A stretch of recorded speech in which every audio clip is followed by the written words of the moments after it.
안녕하세요, 여러분. 3학년 2학기 과학 7번째 차시입니다. 오늘은 3단원, 지표의 변화 단원을 배워볼 텐데요. 이번 시간에는 흙이 만들어지는 과정을 알아보고 운동장 흙과 화단 흙을 비교해 보겠습니다. 먼저 흙이 만들어지는 과정을 알아보기 위한 탐구를 살펴봅시다. 탐구 과정으로는 흰 종이 위에 얼음 설탕을 올려놓고 모습을 관찰합니다. 그리고 얼음 설탕을 플라스틱 통에 3분의 1 정도 넣고 뚜껑을 닫습니다. 플라스틱 통 안에 가루가 보일 때까지 그 플라스틱 통을 흔듭니다. 마지막으로 흰 종이 위에 얼음 설탕을 부어 변화를 관찰합니다. 플라스틱 통을 흔들기 전과 흔든 뒤 얼음 설탕의 모습을 비교한 결과를 살펴봅시다. 흔들기 전 얼음 설탕은 알갱이의 크기가 큽니다. 그리고 뾰족한 부분이 있고 가루가 거의 없습니다. 그렇다면 흔든 뒤 얼음 설탕은 어떻게 변했을까요? 알갱이의 크기가 작아졌습니다. 또한 모양이 달라졌고 가루가 생겼습니다. 이번에는 자연에서 흙이 만들어지는 과정에 대해서 알아봅시다. 바위나 돌로부터 흙이 만들어지는데요.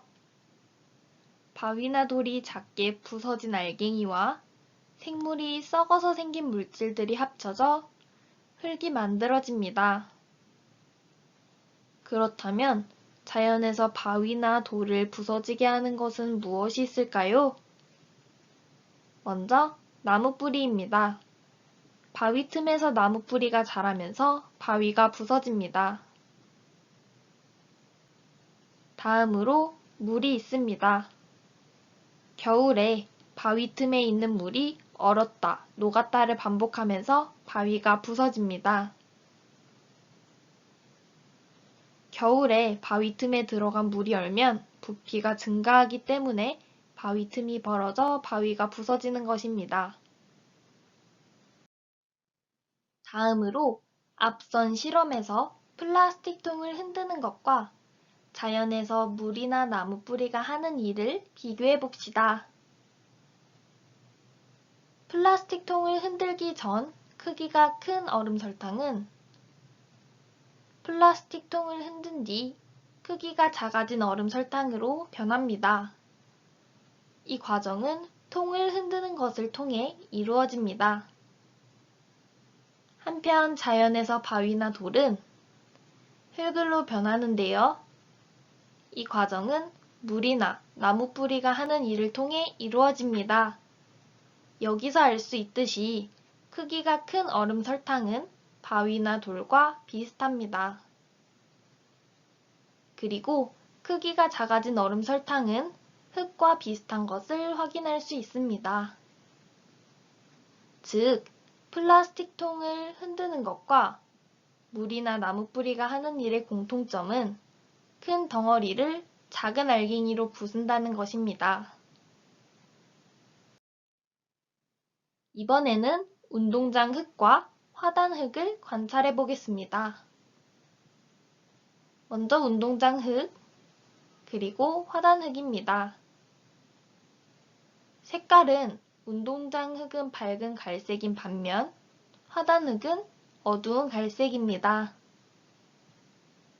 다음으로 알갱이의 크기를 비교해 보았습니다. 운동장 흙의 알갱이의 크기는 비교적 큽니다. 하지만 화단 흙의 알갱이는 큰 것도 있고 작은 것도 있습니다. 다음으로 만졌을 때의 느낌은 운동장 흙은 거칠고 화단 흙은 약간 부드럽습니다.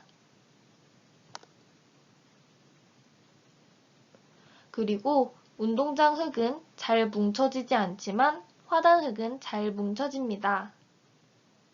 또한 운동장 흙에서는 주로 모래나 흙 알갱이만 보이지만 화단 흙에서는 식물의 뿌리나 나뭇잎 조각과 같은 여러 물질이 섞여 있습니다.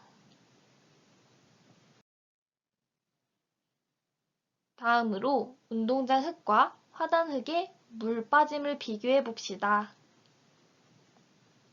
탐구 과정은 다음과 같습니다. 먼저 플라스틱 통의 밑부분을 거즈로 감싼 다음 고무줄로 묶습니다. 그리고 플라스틱 통에 운동장 흙과 화단 흙을 각각 절반 정도 채운 뒤 스탠드에 고정합니다. 그리고 비커를 플라스틱 통 아래에 각각 놓고 두 흙에 300ml의 물을 비슷한 빠르기로 동시에 붓습니다. 마지막으로 일정한 시간 동안 어느 흙에서 물이 더 많이 빠졌는지 비교해 봅니다.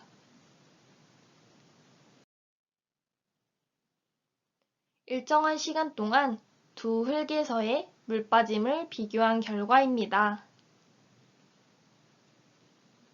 운동장 흙의 물이 더 많이 빠진 것을 알 수 있었습니다.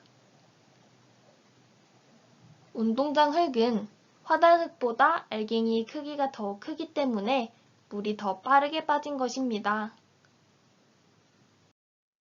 이번 시간은 여기까지입니다.